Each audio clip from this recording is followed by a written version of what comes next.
Okay, we are all No, set. it's worse. All right, well, welcome. Doug and I are going to speak for about 20 minutes each, and then we can have a general discussion. This is the third of a four-part discussion on what's fun Meszaros' work and its relation to the current struggles. And the next meeting will be in early November.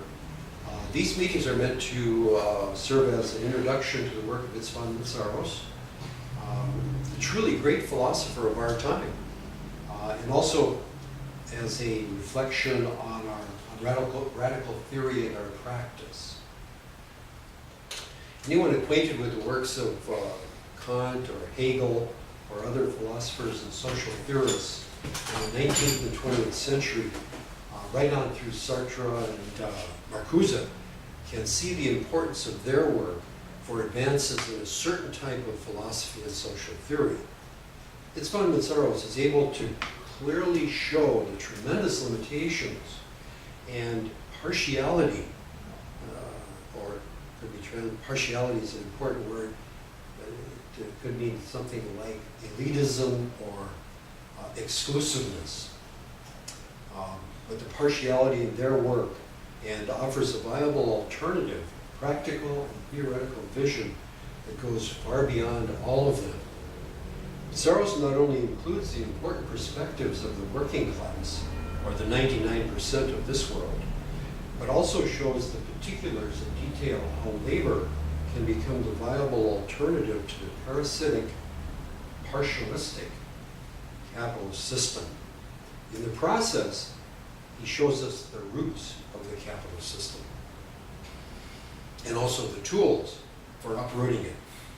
Meszaros reminds us of the importance of understanding what capital is. His definition is that capital is a social relation based in hierarchy and commandism from above and the subordination of all classes, groups, and individuals to it. Key characteristics of capital go back far in history, long before the capitalist phase of development. Capital is also the result of alienated labor's activity. In other words, objectified and alienated labor becomes capital.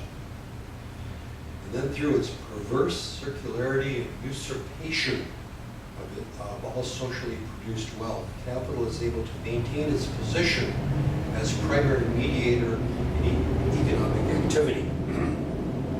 But why don't we use the term capital instead of the personifications of capital or the 1% or the ruling class? It's important to note that the personifications of capital or the 1% or the ruling class, whatever you want to call them, are governed by the system too. They are not in control. They may be enforcers and they may embrace the values and fight for the values of the capital system, but they are not in control of the system. It controls them.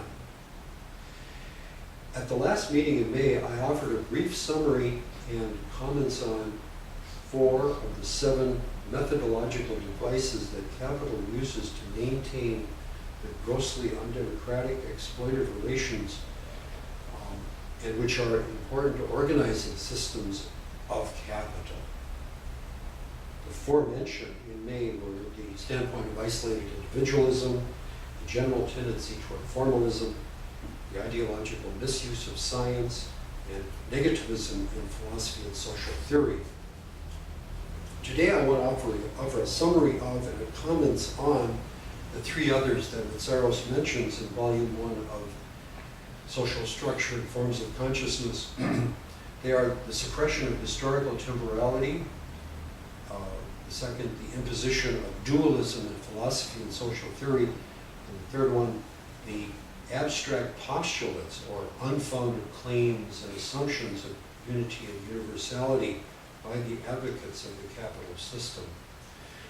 So the first one, suppression of historical temporality or temporariness, temporality being temporariness. What it amounts to is that capital tries to eternalize itself. It tries, especially in its descending phase, which we are in, to deny the reality that it had a beginning and that it will have an end. It denies that there is something better than itself on the horizon. Capital wasn't always into denial in this way. Back in its ascending phase, during the Enlightenment of the 18th century, during the French Revolution, it was an advocate for the subject making history and progressive transformation in history. Unfortunately, but understandably, after it overthrew the ancient regime and began to consolidate its rule over the subordinated classes, capital entered its descending phase and began to spread pessimism about any kind of qualitative social change. But when all was said and done over the last 200 plus years, the pattern of inferior and reactionary and conservative philosophy and social theory of capital is now nearing its end. And the strategies open to the 1% or the capital formation are limited to one, trying to define the terms of emancipation in an introspective way. In other words, very subjectively, so, just our personal material. The other is to try to discredit as confusion or delusion all those concepts that cannot be internalized by capital, namely making history or understanding history.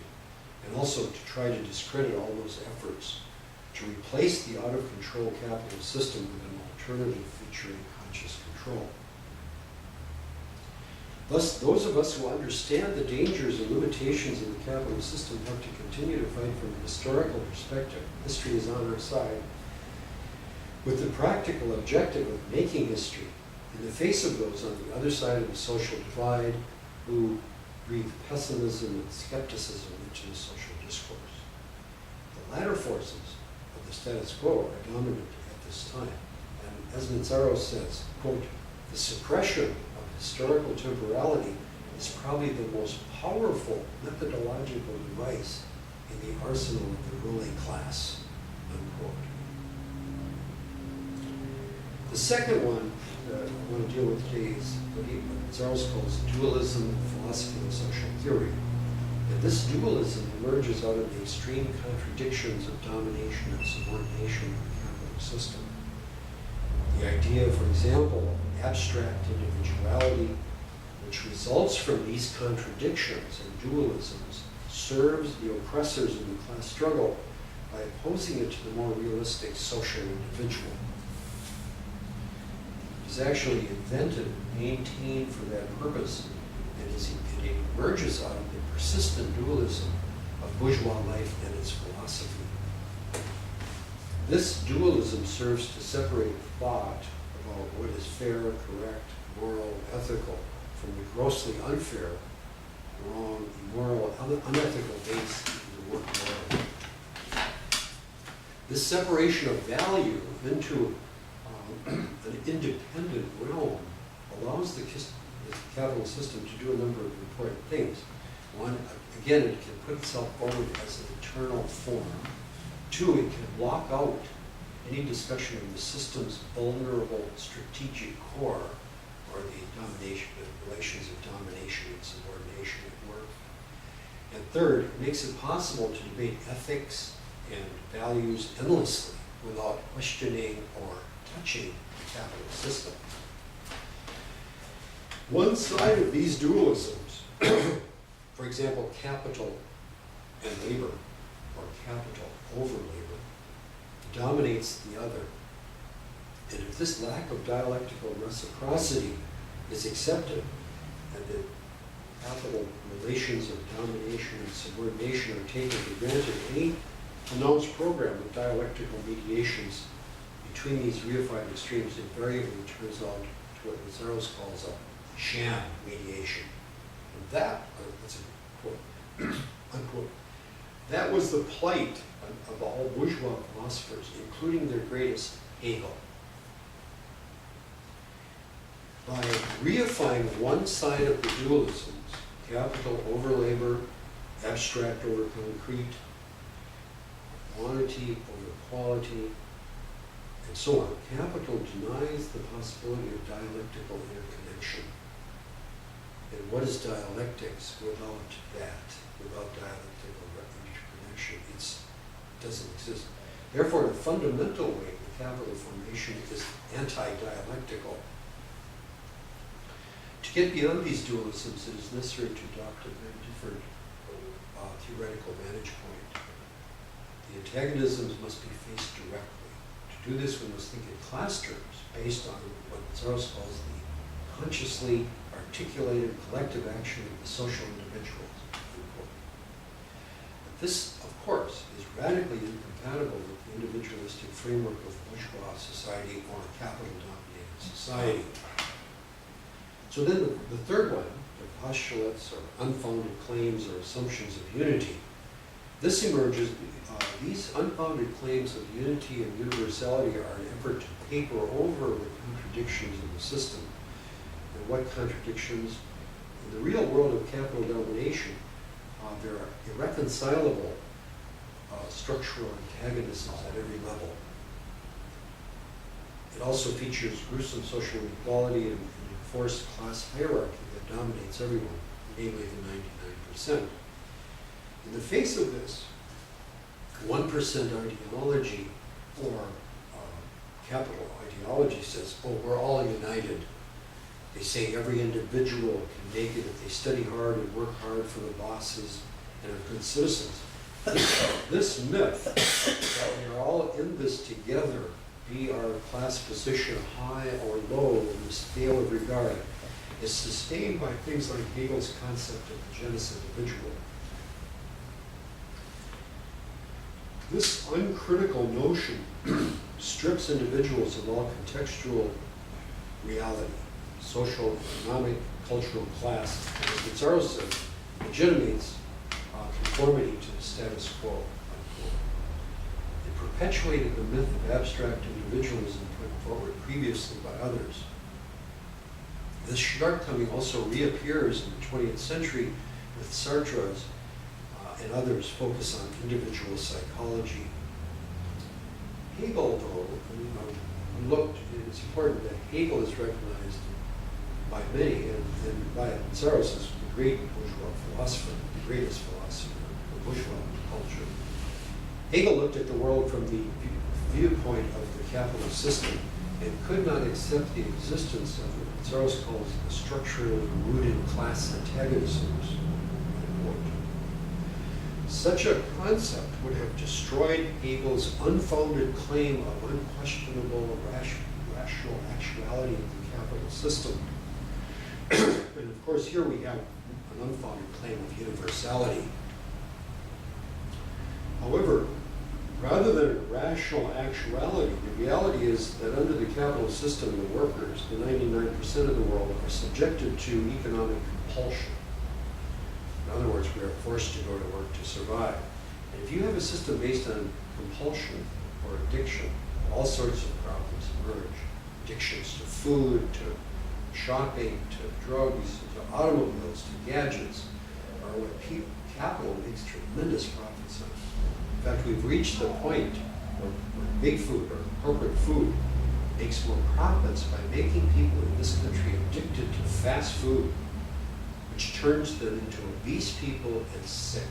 So this is talk about an example of the descending phase of the economic system. It makes profits in making people sick within thereon. So to claim universality in the face of this reality, Hegelian science, like other 1% or capital-oriented forms, created imaginary mediations to avoid dealing with the real damaging mediations in the capital system and the pressing need for alternatives. The Hegelian fiction of full reciprocity and mutuality had to be maintained at all costs. But what this continuum of myth production builds is what Meszaros calls a gravely alienated sense of humanity, unquote. In other words, in this historical moment, the recognition of the oneness of all humanity is diminished.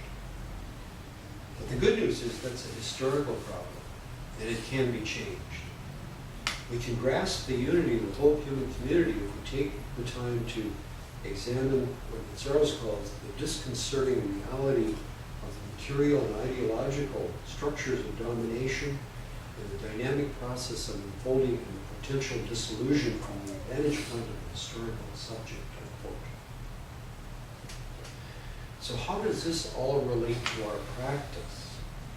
Firstly, knowledge is power, and understanding the roots of the capitalist system and having a vision, a viable alternative are vital anytime, and especially in a time of transition like ours.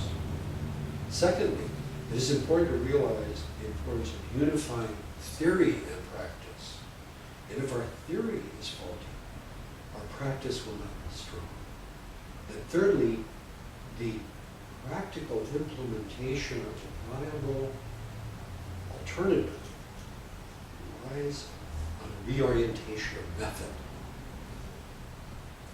That's one of the things we can discuss in detail at our next meeting in early November. Right now, I want to turn this over to Doug, who will talk about overcoming alienation. Thank you. Okay, my talk is going to be slightly longer than Irv's, but I just have so much ground I want to cover because this is such a very broad subject.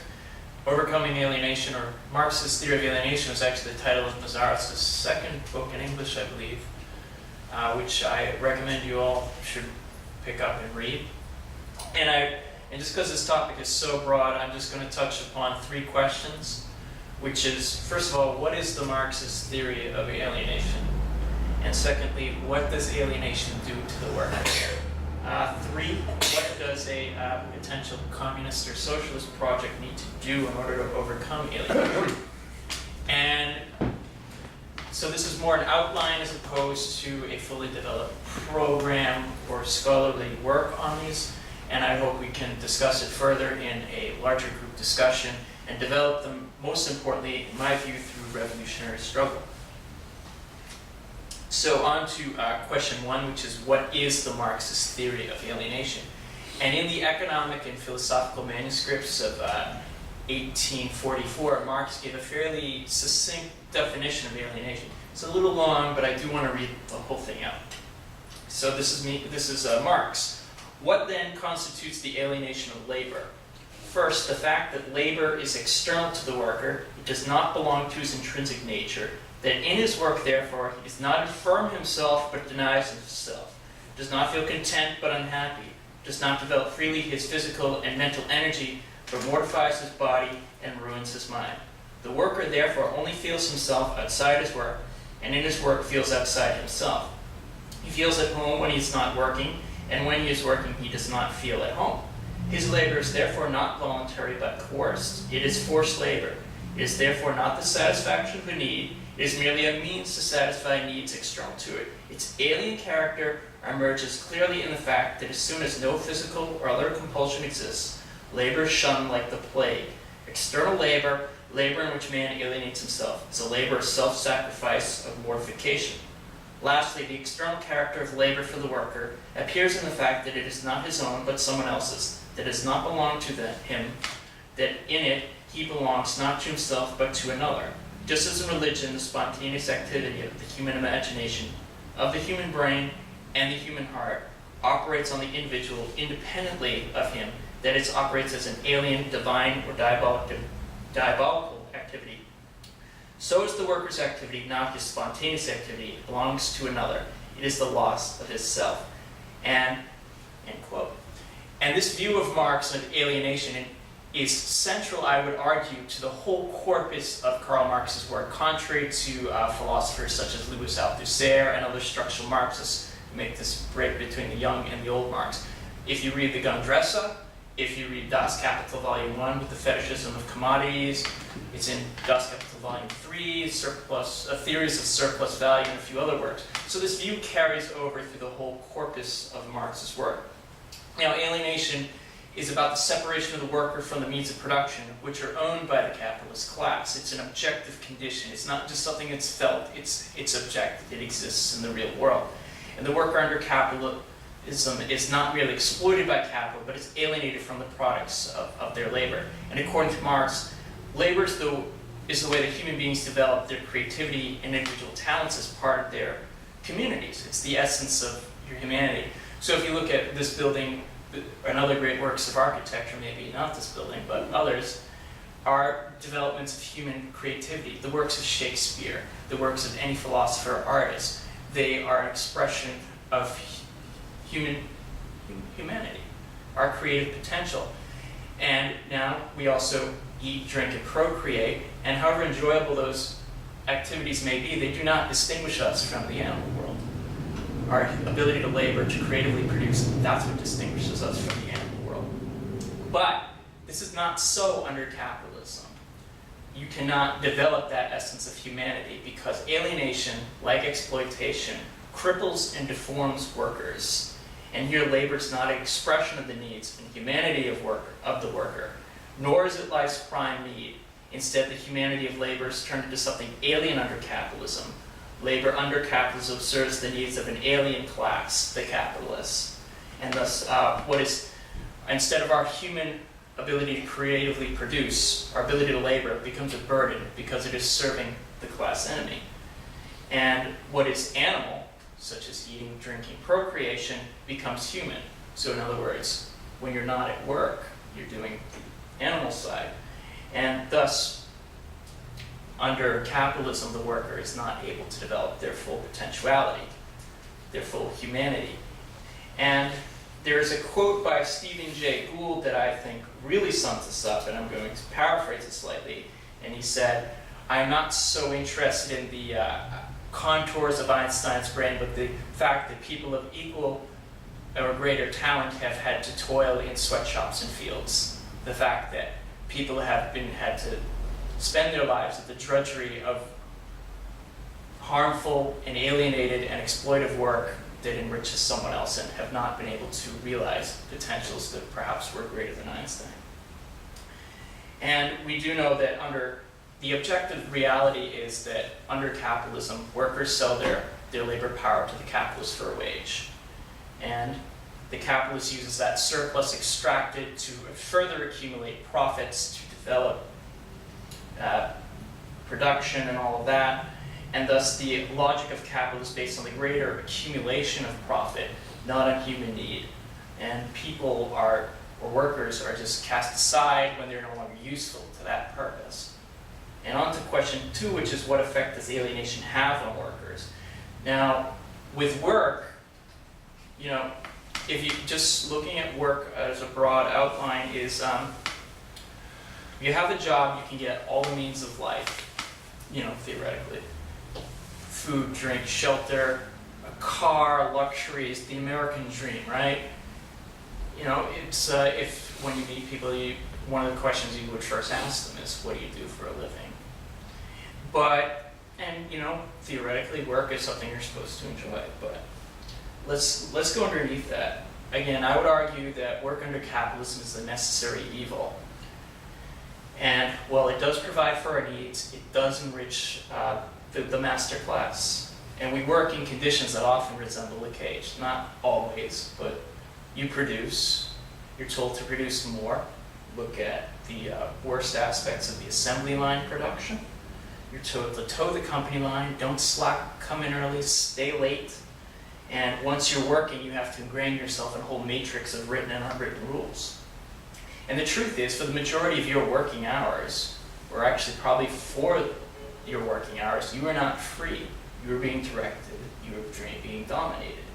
And when you're a worker, with very, very few exceptions, you cannot get rich. You enrich somebody else. And you can work as hard as you want, but the profits do not belong to you, even though it is by the labor, the sweat, and the toil of the working class that anything gets made, whether you're building a car, picking grapes, or whatnot. And the profits go to those on top, who have their plush offices, their 7 cars, and offshore accounts. And I did have a boss who did have 7 cars. So, essentially, workers sow and the capitalists reap. Now, it's not just that our ability to create and produce that makes us human is denied us on the job. It is actually used against us. So the collective fruit of our bodies and brains can develop greater and better form, or more productive forms of machinery, which when put in the productive process are used to work you even harder. So before the assembly line, work was bad. but suddenly with the assembly line it gets sped up and just like de-skilled, and even worse. And workers are kind of bounded to these new fruits of collective social labor in some kind of unholy matrimony. And while our collective powers are drained by the capitalist class, we can't enjoy them to create for our own social benefit. Because let's face it, if you work for 8, 10, whatever many hours, and then you punch out, you head home, you often end up being so exhausted that it's unlikely you can create even if you have the time to do so. Instead, you're going to maybe indulge your animal side, go out for a few drinks, different kind of forget the drudgery of your day. So while the animal side comes out, the human side, our ability to creatively produce, is associated with the toil of work, or is so drained from the toil of work that we really can't. And we live in a society where we do have to compete for jobs, even more so at this particular moment, at this latest recession, because the new normal is one of long-term unemployment. So, and this structural condition, at this particular moment, workers who apply for a job may have 20, 60, however many competitors, and you can maybe, some people will see those competitors as a potential foe. You don't want them to get your job, the job that you're applying for, because they can take away your daily bread. They can take away your ability to get the means of life. And mixed into this is like concepts or realities such as racism, white supremacy, where so those who have, say, certain jobs, they may have substantial privileges within the confines of the system based on skin color. They may see those, such as of darker skin, or immigrants coming in, taking their jobs, threatening their privileges, and want to keep them out. So the privileges are certainly, in many cases, real, want to defend them, and the system will encourage them to believe in. They may even believe.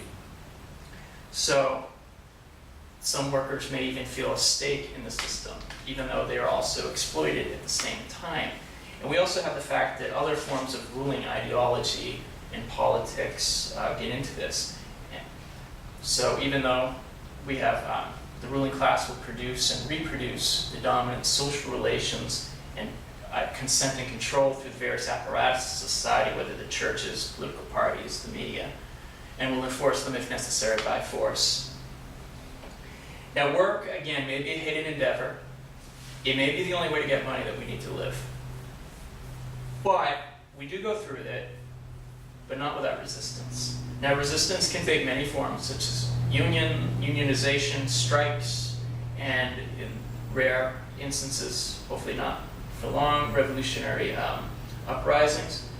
And those forms of struggle are absolutely essential to understanding class struggle, but there are other forms of struggle I'd like to touch on a little more for a moment. I worked at a grocery store, for instance, for 7 years.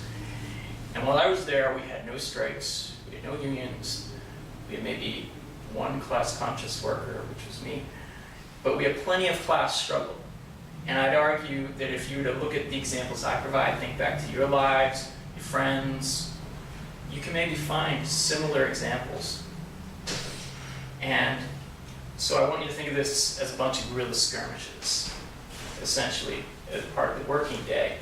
And it would start fairly early in the day. So when your alarm bell rings to wake you up for work, my first reaction, maybe yours, was to want to smash it with a hammer, because you don't really want to go to work. And when you're on work, I guarantee you the most studious worker is going to find some way and some manner to slack, because work is not fun. And workers will come back late from lunch and really hope no one notices. And sometimes you may steal from the company to get a few scraps back because you're being exploited. And maybe you're going to flaunt the rules by sitting down at your cash register even though you're supposed to stand. And maybe you buy something to drink even though you're not supposed to. And I knew employees who sabotage power cords to shut the whole place down so things would stop and we could relax and be human. Maybe they wouldn't express it that way, but I believe that was the result. And there are some who would spit in the boss's coffee too as a form of protest. I'm not necessarily advocating that, but that's things I've witnessed. Now, these could result from any myriad of factors, not just from, say, an unconscious feeling, if you want, of objective class struggle exploitation, but of hours being cut, a promotion denied, a friend being laid off. Now, these unconscious forms, if you want, of class struggle, again, were in response to a system that steals or that exploits us and makes our labor inhuman. And although my fellow workers who engaged in all of this were not class conscious, they certainly felt on some level, I would argue, that their labor was being stolen from them. And these forms of resistance were a way of taking back humanity, even if only for a moment. And I would also think, to further elaborate upon this point, is the forms of resistance I describe are kind of what Edward P. Thompson, he wrote Making the English Working Class, among other works, consider the moral economy of the working class. So you take a position, you take workers, say, suddenly the price of bread goes up by 2 times, workers make food riots, stealing, or the working day gets lengthened by 4 hours or whatever it is, and workers will protest. That's unfair, you're treating us unfairly, so there may be riots and some form of struggle. And this is kind of, because there's a tacit social contract, you see. It's like, you're supposed to treat us this way, you're violating that social contract, we want to go back to the old way. So it's a protest, for a fairer, I would say a fairer form of exploitation. Not necessarily an end to exploitation per se. I hope you see the difference there. And so I would argue that to overcome alienation requires conscious forms of struggle. And that means, for one, seeing alienation is not something individual. It is not something just you feel. It is something that is a collective lot of a social class that is alienated, exploited, crippled, and deformed.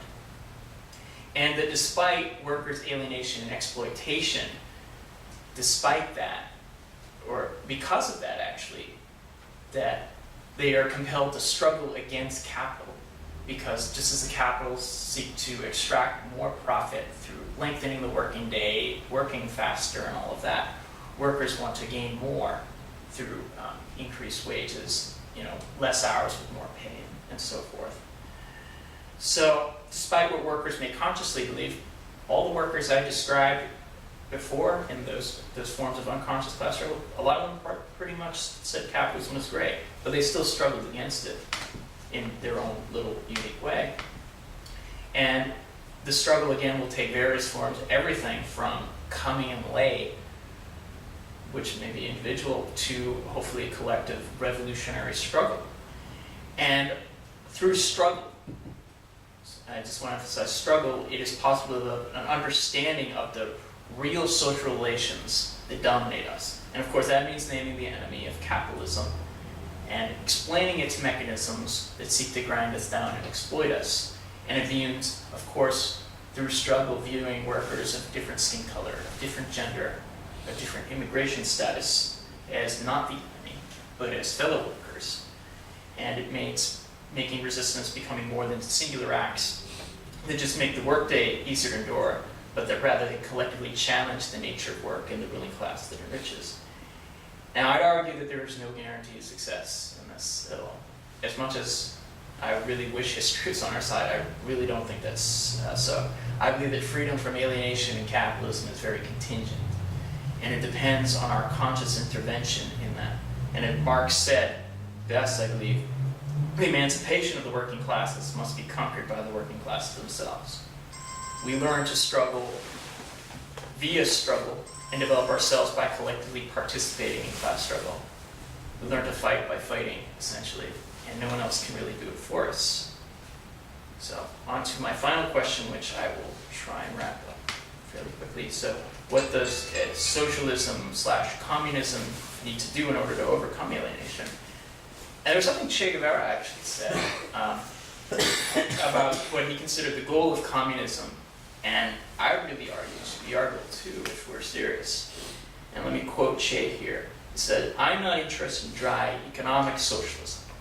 We are fighting against misery, but we're also fighting against alienation. One of the fundamental objectives of Marxism is to remove interest, the factor of individual interest and gain, from people's psychological motivations. Marx was preoccupied both with economic factors and with the repercussions on the spirit. If communism isn't interested in this too, it may be a method of distributing goods, but it will never be a revolutionary way of life. And what I believe Che is saying here, is that at the center of any revolutionary project is the building not upon defects, but upon the strengths of cooperation, solidarity, and free development, uniting with strengths to overcome weaknesses or defects. And the socialist thinker Michael Liebowitz pointed this out as well, and I'm going to touch upon some of his arguments, and you can ask more about who this thinker is in the question and answer. And if you look at past socialist communist experiments, they interpreted passages from Marx's critique of the Gotha program about wage differentials, inequality during a socialist transition, and the need for the state to mean that those institutions were often reinforced along with the resounding culture, the separation of workers, and that these inequalities, these defects, ultimately were one of the factors, I'd argue, that helped lead these societies back into capitalism. Not necessarily the only one. You have to also take into account imperialism, intervention, and all of that is too, but certainly this played a role. And I'd like to touch upon what Marx said in the critique of the Gotha program with just a brief quote, and that these defects are inevitable in the first phase of communist society. It is when it's just emerged after prolonged birth pangs from the capitalist society. So he's saying these defects are inevitable. You can't just create Eden on earth in a day. Not that we're saying you want to do that, but that they may be inevitable, but you don't want to build upon them. A defect is not something I would associate positively. A defect is something you want to overcome. You don't want to reinforce it. You want to overcome it. Because if you don't, you can reinforce the old values, the old system, or elements of the old system that ultimately will lead you back to capitalism. And so developing a new form of production, a new way of life, of socialism and communism, for one, it requires that human beings be the subjects and the products of their own destiny. And Michael Liebowitz he has an interesting concept of that, which I'll briefly touch upon, which he calls the socialist triangle, which are three aspects of it that unite to form an organic system that hopefully will overcome the defects of the past. So one is social ownership of the means of production, where the places of work are run democratically by workers themselves. Two is social production organized by the workers themselves to build relations of cooperation and solidarity in order to develop their own human capabilities.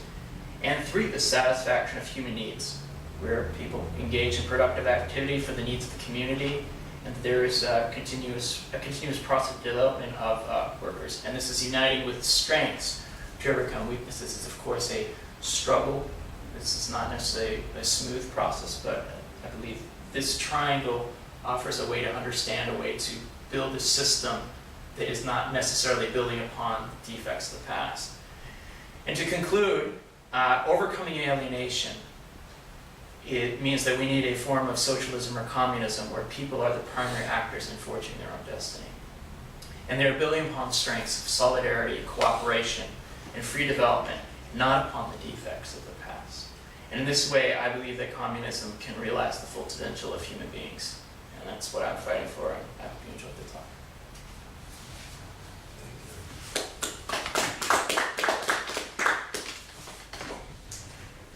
I'm just going to go feed a meat. Any questions or comments? Yeah, we covered a lot of ground, I guess.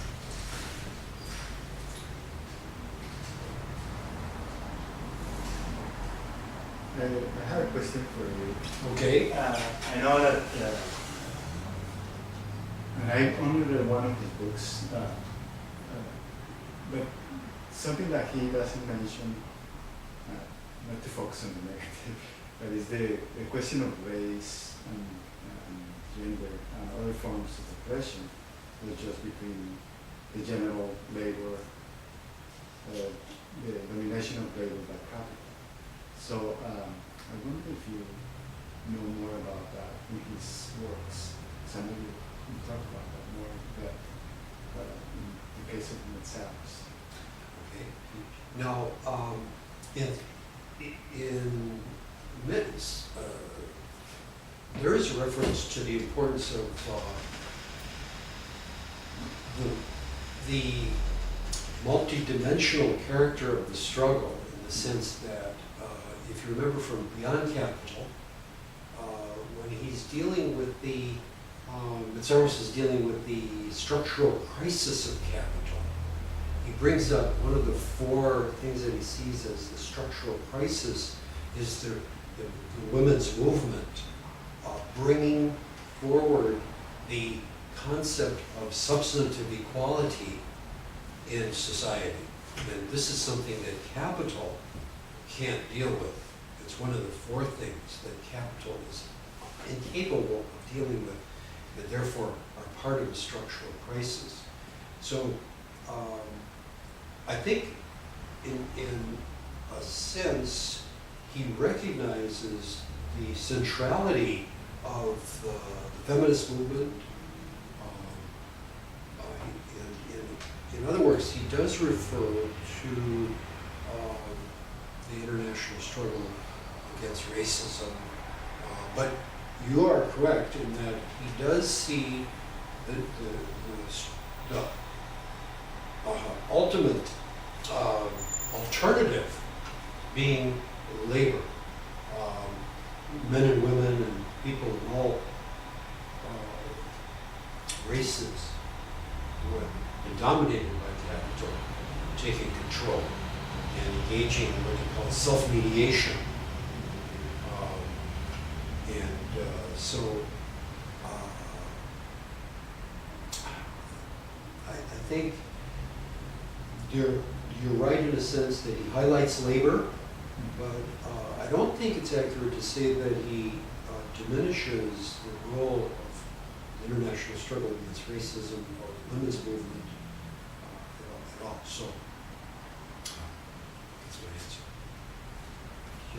I did, and I also just wanted to respond a little to what you said, like, and I know I missed the lectures basically, but, and I love to have copies or read. We're recording it, Great. so That's you'll really be able cool. to watch it. What you said made me think of this quote, this James Baldwin quote I read yesterday in the, what's the name of it? It's the big rag that you sell the home. Anyway, the quote was, justice is love in public. And the way I feel like that relates to what you're saying or asking and to what these guys are saying is that, like, this is a framework, they're talking about a framework that we need to analyze what's wrong and we need to do something about it. But ultimately, you guys are both probably saying that it needs, you did say it needs to be an autonomous struggle.